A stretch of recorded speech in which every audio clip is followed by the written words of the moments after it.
want to survive, do and say as little as possible. Well, certainly the darling of the film festival circuit this fall has been a movie called 12 Years a Slave.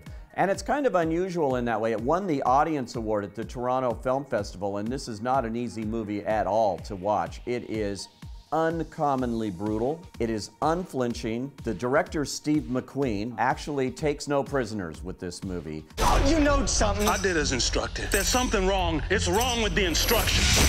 I think his philosophy is more is not enough. So you will see beatings and you will see things, and it will be unrelenting. So those of you who have weak stomachs, I would caution you to stay away from this film. It may be too much to take. For the rest of us, though, it's a real education into slavery. Last year we had a movie called Django Unchained, which sort of turned the whole slave story into a comedy of sorts. Of course, Quentin Tarantino is a different director than Steve McQueen is. Well, this is wildly different. In fact, this is based on a true story.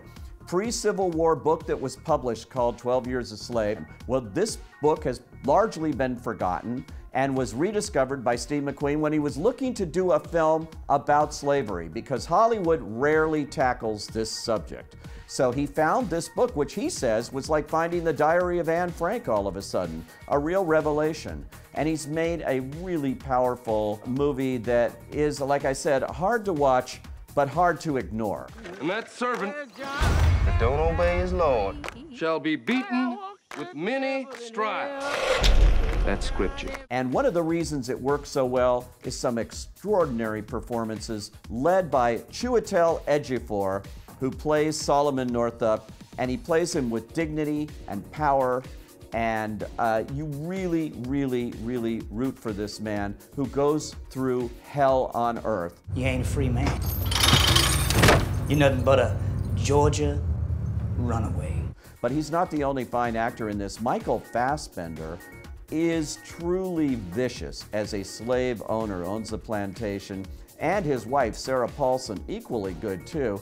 She's also a horrible character, and they really don't chew the scenery. They give dimension to these evil people. Speak! Man does how he pleases with his property. You come here. I said come here!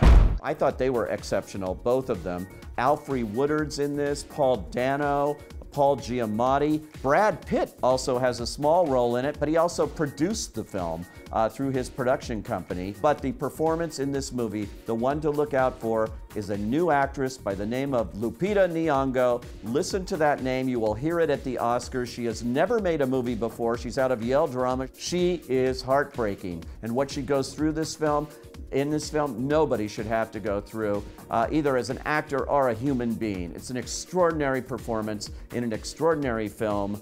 Definitely go.